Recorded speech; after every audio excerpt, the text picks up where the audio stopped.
Yo guys, what's going on? It's Jake here from CWC Technologies. A few months back, Apple announced their brand new 2018 budget iPad, and when they did that, we put out a list of our favorite iPad games at the time. Being that Apple just announced the brand new iPad Pro about a week ago, and just about to be released in the next couple of days, we thought it was time to update that list. So without any further ado, let's go ahead and get right into it. Asphalt 9 is a free-to-download racing game that strays quite far from reality, but really, that's what makes it fun. Whether you're hitting ramps, doing spins in air, activating a nitro boost to knock out a couple of cars, or double tapping to do a 360 spin to take out another opponent that's right next to you, you won't be disappointed with how much action is packed into Asphalt 9. There are loads of cars to gather blueprints for, multiple maps to play offline, and an online multiplayer mode. Asphalt 9 has a lot to offer. Really, my only complaints are these. First is the new control system, which GameLoft is pushing pretty hard. It's called Touch Drive, which takes most of the control of steering your car out of the hands of you, the gamer. Luckily, this can be disabled and changed to a control method that puts the wheel back in your hands in the settings, and I would definitely recommend doing this. The next thing is, in typical Asphalt fashion, it's kind of hard to unlock cars. It's really going to be pushed on you to spend money, real money in-game, in order to get some in-game currency to unlock packs or buy cars out of the shop, which is kind of unfortunate. Or actually, it's not even buying cars, it's buying blueprints out of the shop so you can unlock a new car and then upgrade that car. Overall though, graphics are absolutely stunning, and if you're looking to kill a quick 3 minutes or 20, Asphalt 9 is definitely worth checking out. You can check it out for free on the respected app stores on your devices. If you don't like how fast-paced and out-of-this-world Asphalt 9 can be, and prefer something grounded in reality, then Real Racing 3 is the game you want to check out. Yes, it has been around for a while, but as of this recording, it's actually featured as the game of the day in the Apple App Store, and there's definitely a reason for that. With over 200 cars featuring brands like Chevrolet, Ferrari, Lamborghini, Audi, and a Bugatti, 18 real-world locations, and 40 circuits to race on, there's a lot to keep you occupied here in Real Racing. As previously mentioned, this game has been around for a minute, but graphics are still really impressive. There aren't any ramps or nitro pickups, and if you want to get around your opponent, you're going to have to figure out how to do it other than knocking them out. Real Racing 3 has over 400 million downloads, and the game is constantly being updated with new cars and different competitions to compete in. It's free to download on the Apple App Store and Google Play Store, links in the video description down below. Maybe you like vehicles but also got a thing for third-person shooters. War Robots is that game. You're dropped into a 6 vs 6 battlefield as a mech of your choosing. The goal is easy: capture zones and or eliminate all the enemy bots. There are 42 different battle robots to choose from, each of which have certain strength and weaknesses. The game is free to download and quite interesting. You can create a clan with your friends or just play solo. You can find it on the Apple App Store and the Google Play Store. Beast Brawlers is a fast-paced battle arena game where each Beast Rider will battle for fans in the highly charged arena. There are multiple different arenas with various themes, as well as game modes. My personal favorite is the free-for-all mode, where you and 3 other players will battle each other for supremacy. There are multiple different beasts for you to choose from, ranging from the spectral wolf, who's quick but also has low health, to the massive war bear, who's strong but an easier target. You collect cards to unlock beasts and further upgrade them. There are many different potions which you can equip to use in-game when in a difficult spot. Each round takes 2 minutes to complete, but you'll be pressing the battle button over and over and over again to continue fighting in this fast-paced, adrenaline-pumping game. It's free to play, and you can find it on the Apple App Store and the Google Play Store. Here's another oldie that's worth you downloading. Vainglory is a real-time PvP MOBA filled with many different game modes, and depending on how much time you have, will help you decide which one you want to hop into. The highly anticipated 5 vs 5 mode has been out for a few months now, and is a lot of fun, but my personal favorite is still the old school 3 vs 3 mode. The 5 vs 5 mode typically takes 25 to 30 minutes, where the 3 vs 3 mode takes about 20 to 25 minutes. There are 2 other modes, Blitz mode and Battle Royale mode. And no, Battle Royale is not open world where you drop in and search for items and eliminate everyone until you're the last one standing. Actually, if you decide to play this mode, the game will randomly assign you one of 45 current playable characters. You can't access the jungle either in this mode, meaning you only have to push the lane.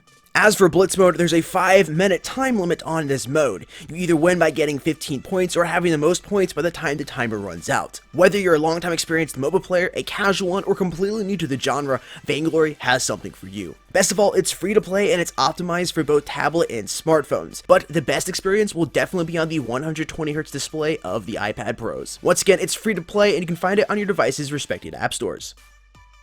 Forward Assault is the first FPS on this list, developed by Blaze Games. In typical Blaze Games fashion, there's an online multiplayer mode along with an offline practice mode. Highly detailed weapons with tons of skins. There are 4 different game modes: Bomb Defuse, aka S&D, Team Deathmatch, Gun Game, and Infected.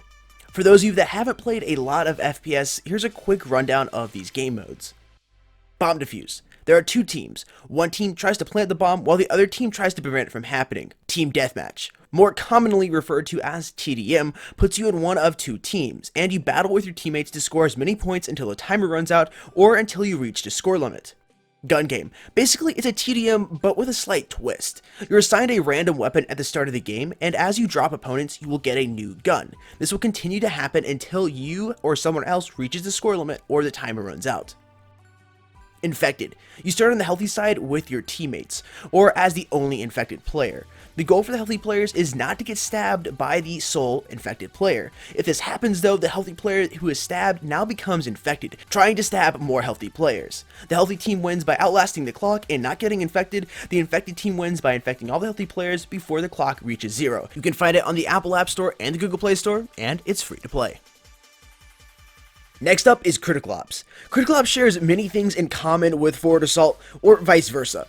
Some of these differences are newly updated menu systems, new fonts, cinematic spectator mode, and a thing called the Critical Pass, which is similar to that of Fortnite's Battle Pass. However, the core elements are the same. There's a TDM mode, Bomb Defuse, or Defuse as it's called in Critical Ops, Gun Game, but no Infected mode. Critical Ops is optimized for the 120Hz refresh rate that the iPad Pros come equipped with, and I gotta say it's an absolute treat playing Critical Ops on those displays. There are less guns when compared to Forward Assault, but graphics are a little better in Critical Ops. Both are great games and definitely worth downloading. It's free to play and you can find it on both the major mobile operating systems' respected app stores. It's safe to say Fortnite has been the most popular game of 2018. I'm not gonna explain to you how Fortnite works because I'm pretty sure everyone knows by now. When Epic Games announced they were bringing Fortnite to mobile, we had a lot of questions. Since then, Fortnite has definitely proved itself. There were multiple glitches at the game's initial launch, however, most of those bugs have been fixed through continuous updates. Epic Games has just announced that they'll be enabling 60 FPS for certain high-end mobile devices, and yes, the brand new iPad Pros are definitely one of those certain high-end devices. This will make the game feel more alive, and I really can't wait for this to be enabled. You can download it on the Apple App Store, but for those of you that are watching on Android, which I know there are a few of you that will be watching this video on Android, you'll have to head over to Epic Games' website in order to download it. If Call of Duty and Battlefield had a child, and then that child had a child with modern combat, then that child's name would be Bullet Force. Bullet Force is a fast-paced, first-person shooter with multiple different game modes, such as Conquest, where you and your team capture zones and prevent the enemy team from taking them. Free-for-all, where you are versing everyone, not to worry though because everyone else is versing everyone. Gun Game, and a VIP mode, where you and your team have to protect your team's VIP while working to kill the enemy's VIP. And not to forget Team Deathmatch, of course. It has large, complex maps, a huge weapon selection that continues to grow with regular updates, an offline practice mode once again, and an amazing custom matchmaker system which allows you to ban certain weapons. Overall, Bullet Force is a fantastic game. And you've guessed it, Bullet Force is available on both the Apple App Store and the Google Play Store, and it's free to download.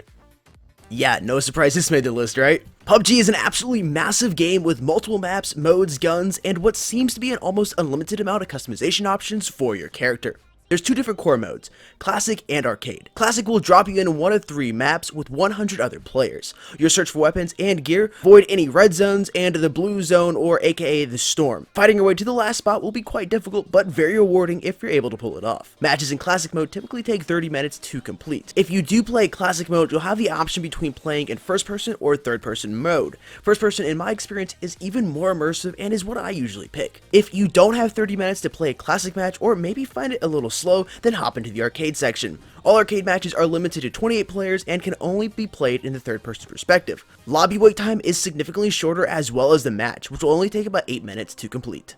Alright guys, those are our top 10 favorite games for the brand new iPad Pro that will be coming out in the next couple of days. Of course, all of these games can be played on your smartphone, whether it's on Android or iOS, and if you do have an Android tablet, most of these games will work on there as well. With that being said, let us know in the comment section down below if you pre-ordered or plan on buying the brand new iPad Pro, whether in the 11-inch or 12.9-inch variant. Also, let us know while you're down there in the comment section if you've played any of these games here on this list, and if not, what is your favorite game to play on your mobile device.